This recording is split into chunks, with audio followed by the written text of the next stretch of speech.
Ya, assalamualaikum warahmatullahi wabarakatuh. Asyhadu an la ilaha illallah wa asyhadu anna Muhammadar Rasulullah.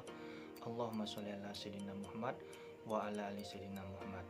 Ya, kali ini kita masuk ya pada pertemuan kedua ya, yang membahas tentang konsep informasi. Untuk itu agar PowerPoint-nya bisa terlihat dengan jelas, saya akan mematikan kameranya. Tunggu sebentar ya. Oke, baik. Kita masuk pada pertemuan kedua ini tentang konsep informasi ya.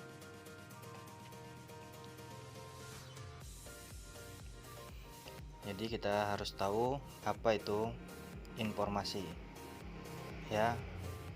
Menurut George, informasi adalah suatu data penting yang memberikan pengetahuan yang berguna bagi penerimanya ya. Jadi informasi itu adalah suatu data menurut George R. Terry ya. Menurut Azhar Susanto, informasi adalah suatu hasil pengolahan data yang memberikan arti dan manfaat bagi penerimanya. Ini menurut Azhar Susanto. Jadi pengertian informasi adalah sekumpulan data atau fakta yang telah diproses dan dikelola sedemikian rupa sehingga menjadi sesuatu yang mudah dimengerti dan bermanfaat bagi penerimanya.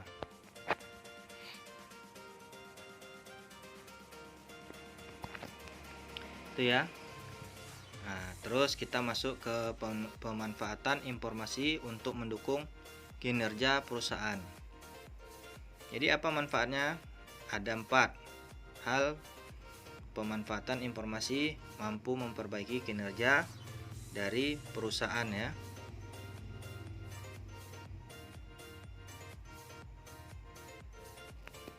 Ya, jadi manfaat informasi perusahaan ya, yang pertama ya, melalui pemanfaatan informasi perusahaan dapat meningkatkan kualitas dan nilai yang ditawarkan kepada pelanggan. Yang kedua, pemanfaatan informasi perusahaan dapat menurunkan risiko usaha yang ada. Yang ketiga, melalui informasi perusahaan mempunyai kemungkinan mendapatkan kesempatan bisnis yang lebih baik. Yang keempat, pemanfaatan informasi akan memberikan peluang yang lebih besar bagi perusahaan untuk menurunkan atau mereduksi biaya. Ya, ini ada 4 hal di mana pemanfaatan informasi mampu memperbaiki kinerja perusahaan. Nah, terus kita tahu kan informasi tadi adalah data. Jadi data itu apa? Nah, di sini dikatakan data, deskripsi atau gambaran dari fakta berupa transaksi bisnis atau non-bisnis, aktivitas, kejadian, event, dan sesuatu lainnya yang didokumentasikan dan diklasifikasikan tetapi belum diorganisasikan agar memiliki makna yang sesuai dengan kebutuhan atau pengguna atau user ya, kebutuhan pengguna atau user. Jadi data itu adalah gambaran atau deskripsi ya, yang berupa fakta ya. Nah, terus di sini kebutuhan bagi pengguna atau user. Nah, itu dia ya. Di penggunaan data di sini yaitu sebagai pengetahuan atau knowledge, perkiraan, estimation, pertimbangan dan atau keputusan. Terus pengolahan data. Nah, ini dia ya. Dalam pengolahan data tuh ada data to diproses terus disimpan. Ada penyimpanan data. Ya, kalau kita mau menyimpan dulu. Kalau kita mau proses langsung, baru kita mendapatkan informasi apa yang kita inginkan dari data tersebut. Terus ada yang namanya klasifikasi data menurut jenis data. Yang pertama, data hitung. Nah, ini untuk dihitung menjadi jumlah mahasiswa, jumlah gaji. Ini kan, nah, ini untuk data hitung. Kita bisa mengetahui jumlah mahasiswa berapa, jumlah gaji berapa. Ini kalau data hitung. Terus data ukur. Nah, nih kita untuk bisa mengetahui ukuran baju, nilai mutu, termometer, dan sebagainya. Itu kalau jenis data ya. Di sini ada klasifikasi data menurut sifat data ya. Satu, data kuantitatif ya, atau penggolongan data dalam angka. Terus yang kedua ada data kualitatif, yaitu penggolongan data dalam kriteria kualitas ya. Nah, jadi data kuantitatif ini penggolongannya berupa angka-angka ya, dalam angka. Nah, kalau kualitatif ini penggolongan datanya kriterianya berdasarkan kualitas ya. Terus ada klasifikasi data menurut sumber data ya. Ada klasifikasi data menurut sumber data. Yang pertama, data internal, data asli hasil observasi yang dilakukan diri sendiri, itu data internal. Kalau di perusahaan dia melakukan observasi sendiri di lingkungan internalnya aja atau di lingkungan perusahaannya aja. Terus ada data eksternal, data yang diambil resmi hasil observasi orang lain ya. Ada dua jenis data eksternal nih ya. Yang pertama, data eksternal primer, langsung diobservasi dari pelaku observasi. Nah, jadi data eksternal ini bisa dilakukan oleh pelakunya langsung ya. Atau data sekunder ya, tidak langsung atau diperoleh dari pelaku observasi. Jadi kita mau meneliti perusahaan kita sendiri. Nah, terus artinya kita bekerja di sana, terus kita meneliti di sana, itu disebut data eksternal primer. Jadi yang melakukannya itu orang dalam sendiri ya. Terus ada data eksternal sekunder, tidak langsung diperoleh oleh pelaku observasi. Jadi ini diperoleh dari orang lain. Jadi orang lain yang melakukan orang lain yang melakukan penelitiannya atau mengasih datanya ya, mengasih informasinya.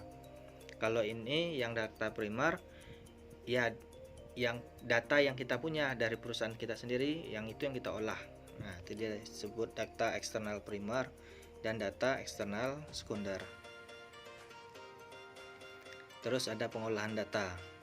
Menurut George R. Terry, pengolahan data adalah serangkaian operasi atas informasi yang direncanakan guna mencapai hasil yang diinginkan.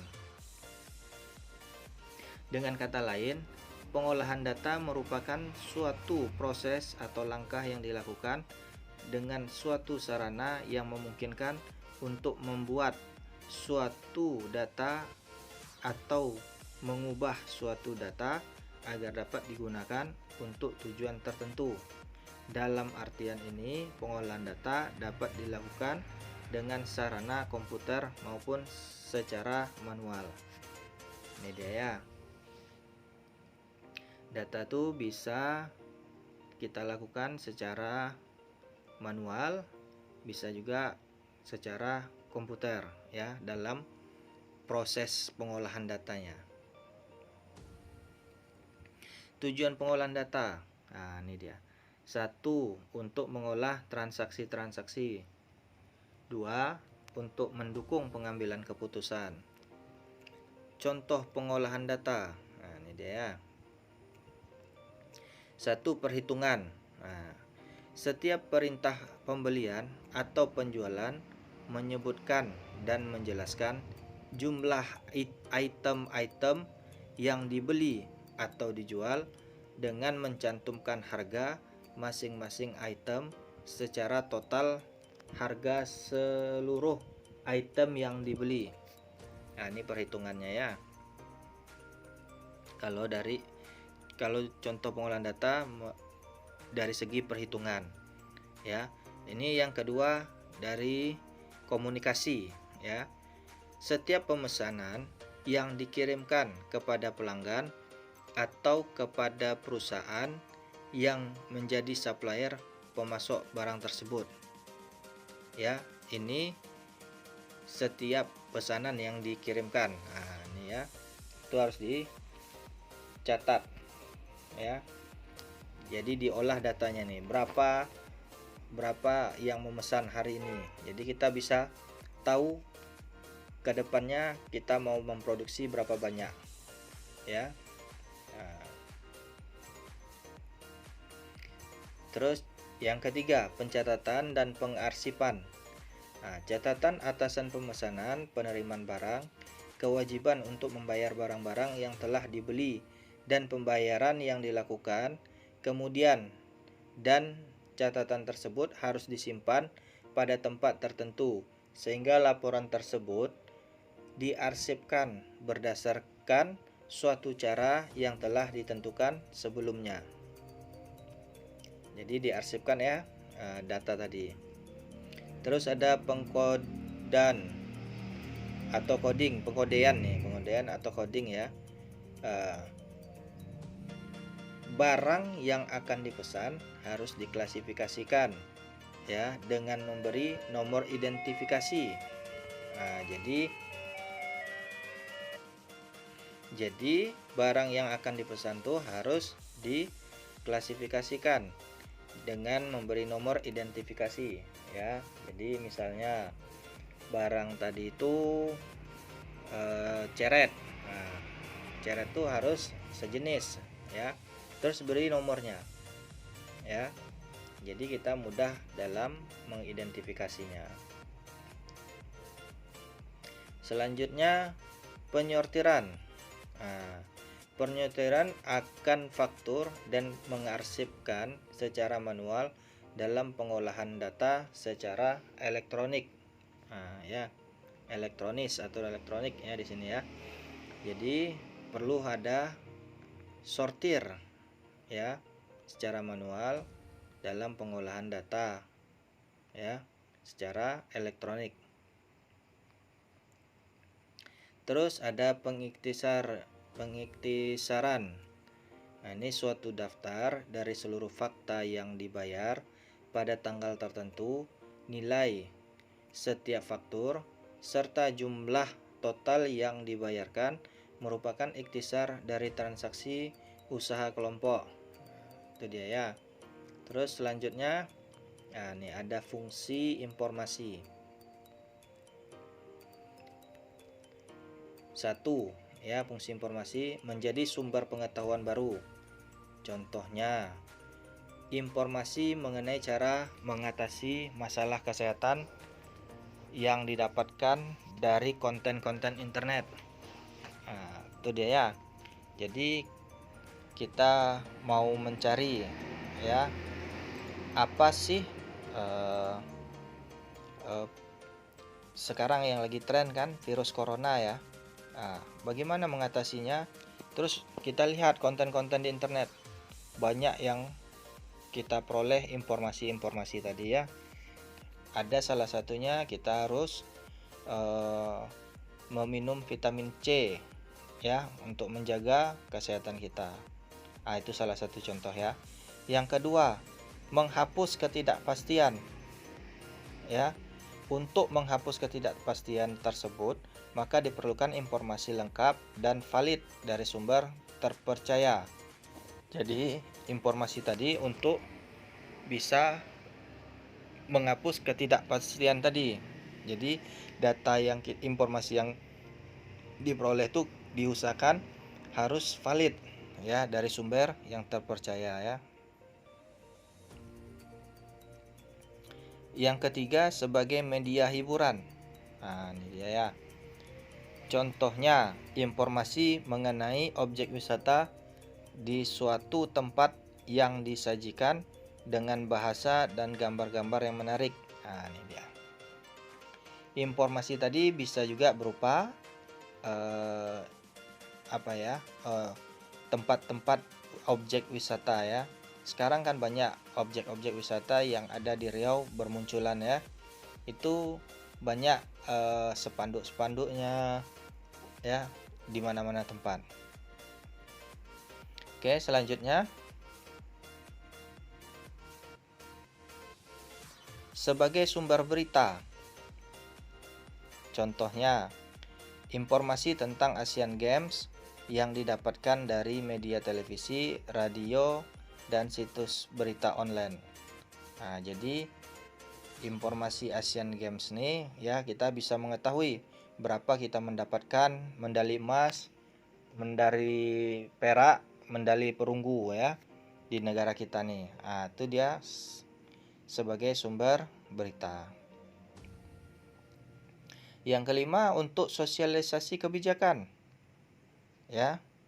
Nih, untuk menyampaikan suatu kebijakan dari pemerintah kepada masyarakat yang dilakukan dengan cara sosialisasi. Nah, ini juga penting ya, termasuk fungsi informasi juga untuk mensosialisasikan kebijakan tadi ya.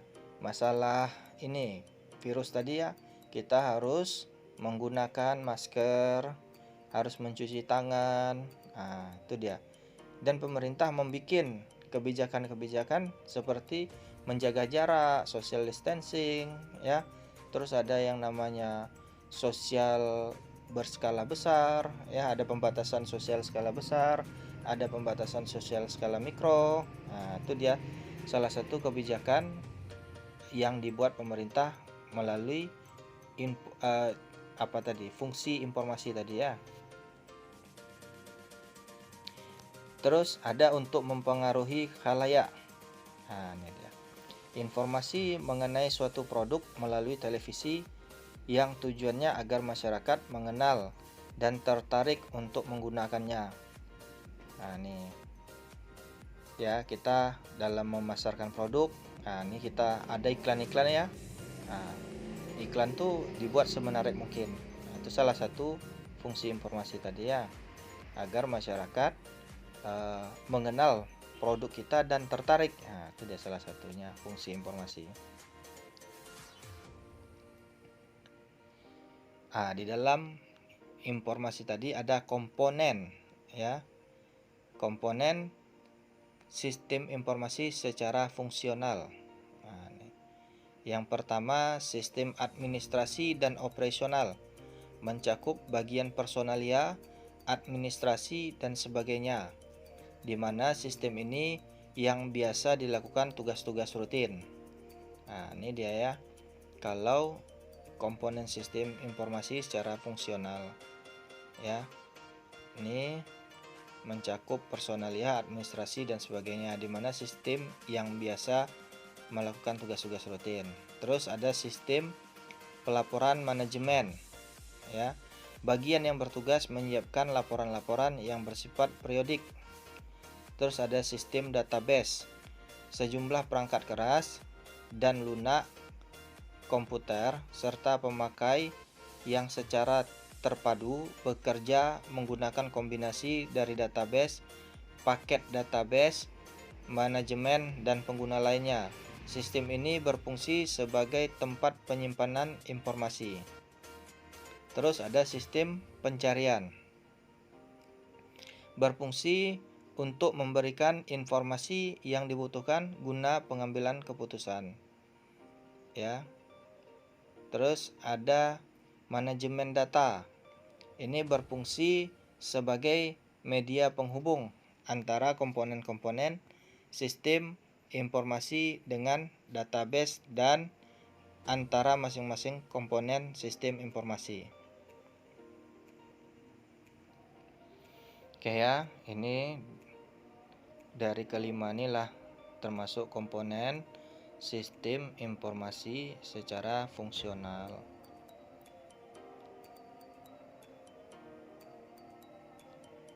Terus ada komponen sistem informasi secara fisik. Nah, di dalamnya ada perangkat keras, hardware. Ya, perangkat keras bagi suatu sistem informasi meliputi monitor, printer, dan lain-lain. Ya. Terus perangkat lunak, software, berupa file-file yang terkandung di dalamnya. Ya, ini software ini bisa berupa aplikasi-aplikasi ya. Nah. Terus ada database, kumpulan file-file yang berisi berita yang saling berhubungan dan terorganisir, terpadu, diatur, dan disimpan menurut suatu cara tertentu yang memudahkan proses pengambilan kembali. Terus ada prosedur, komponen fisik yang tersedia berupa buku panduan dan instruksi. Itu prosedur. Yang kelima ada personil atau brainware, meliputi operator komputer, analis sistem, programmer, dan lain-lain. Hardware. Nah, ini dia. Kita jelaskan di sini ya. Hardware digambarkan sebagai mesin, alat, dan peralatan yang berkaitan dengan pengolahan data.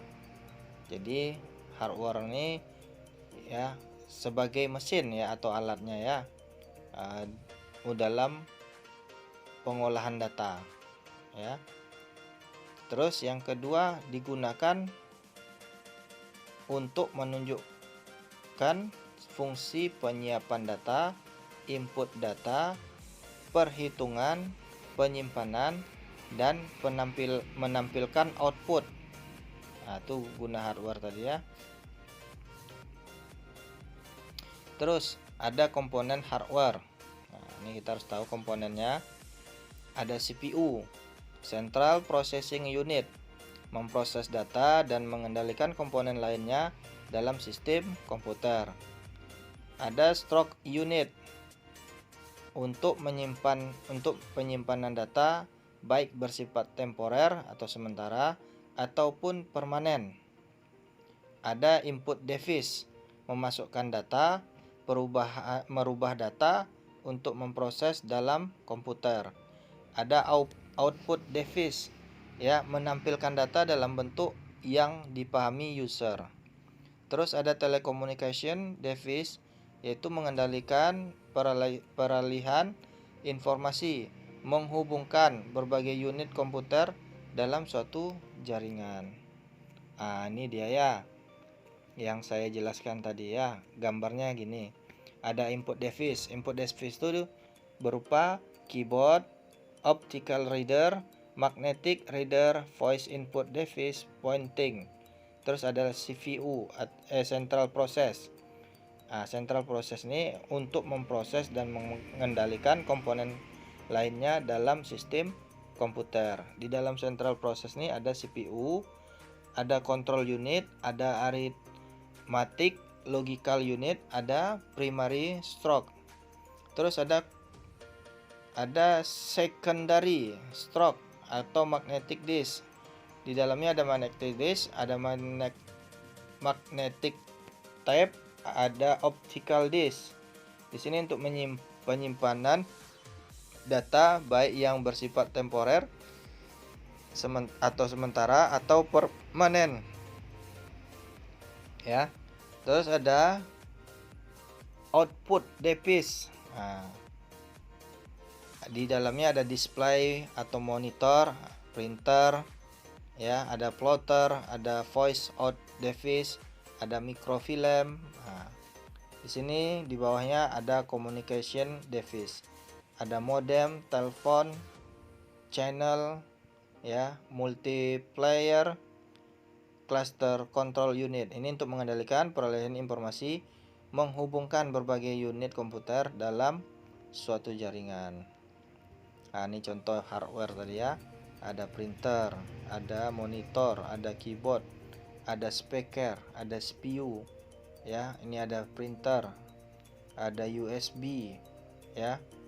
Banyak lagi ya. Ada kamera juga ya. Software. Nah, ini kita jelaskan tentang software. Sejumlah instruksi untuk mengendalikan operasi dari sistem komputer untuk pemrosesan digunakan untuk mengelola sumber daya komputer. Terus tanpa software, hardware komputer tidak dapat menjalankan fungsinya. Jadi tak ada gunanya hardware tuh ya tanpa adanya software, ya, tanpa adanya aplikasi.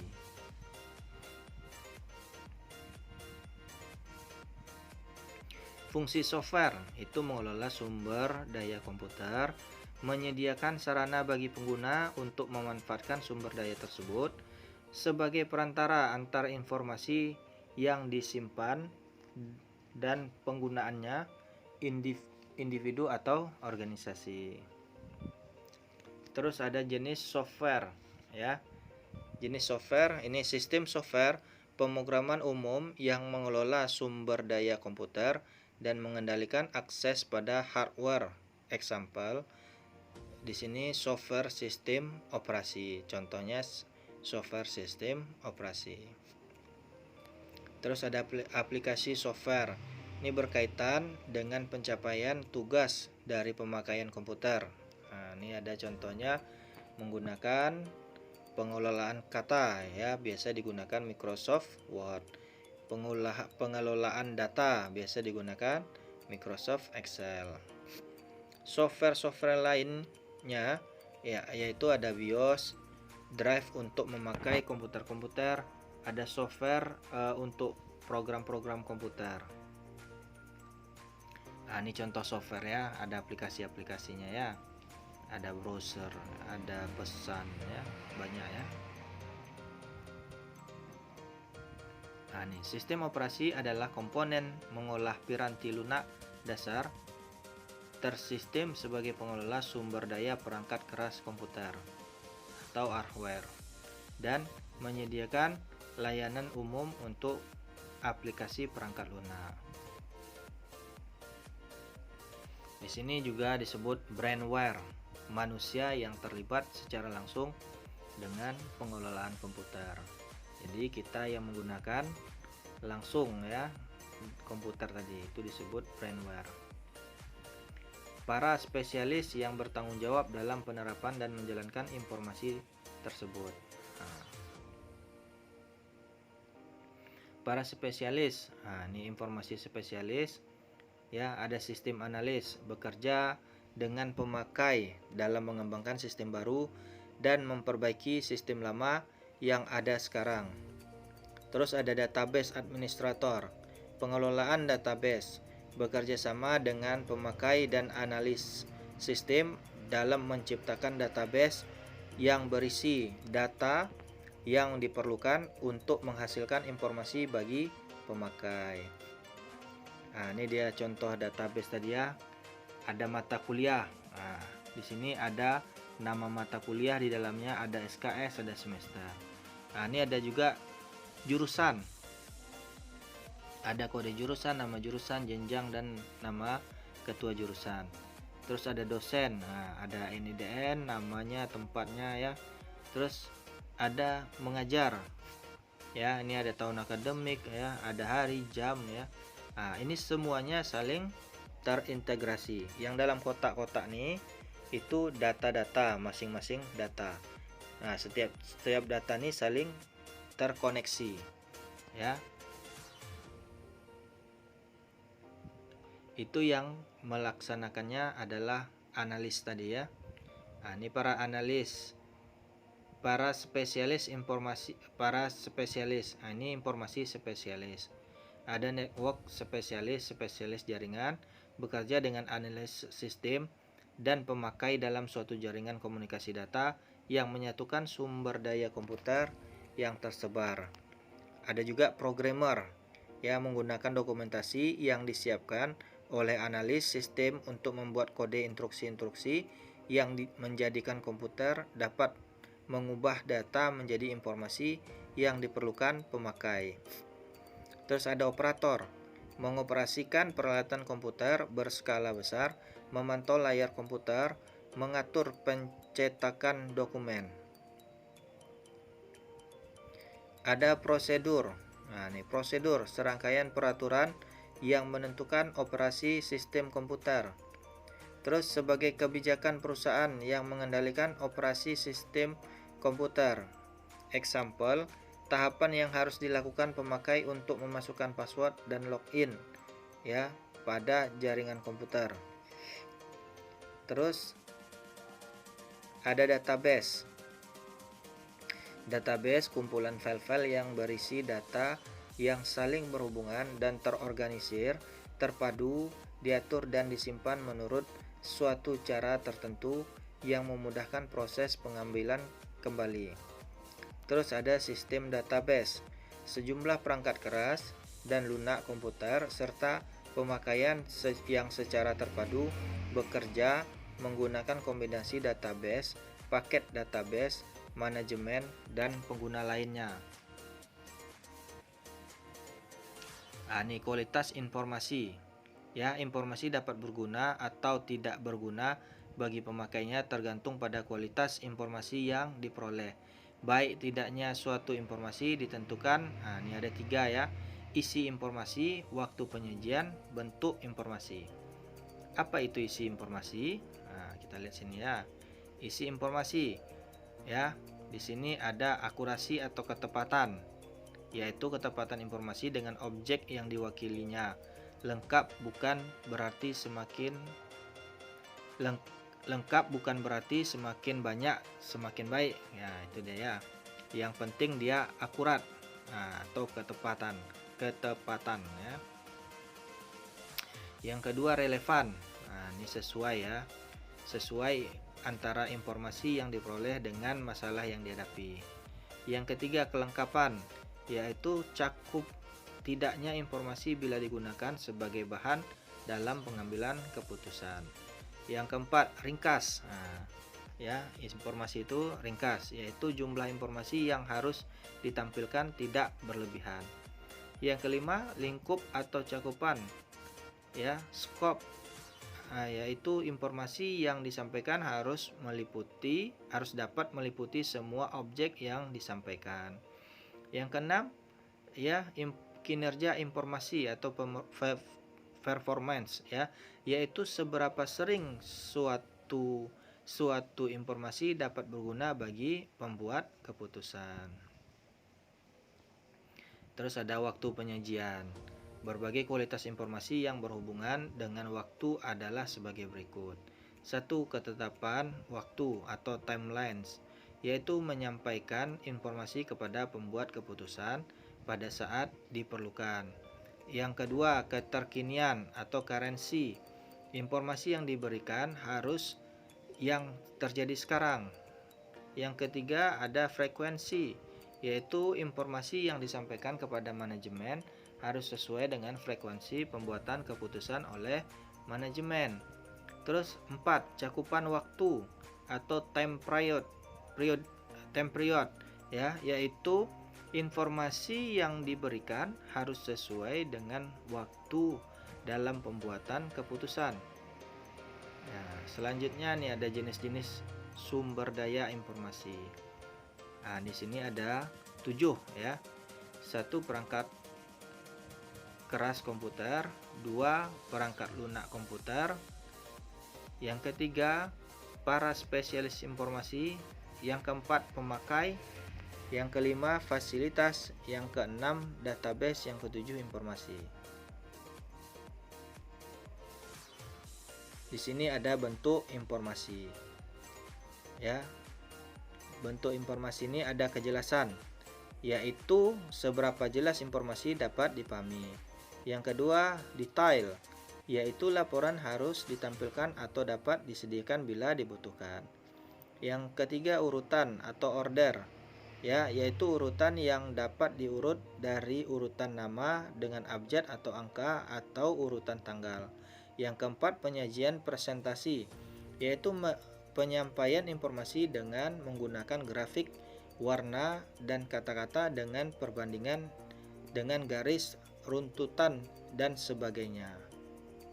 Yang kelima, sarana atau media ya, yaitu informasi yang dilaporkan melalui media email, laporan cetak atau buku, tampilan layar, dan lain-lain. Ya, sekian dari saya. Itulah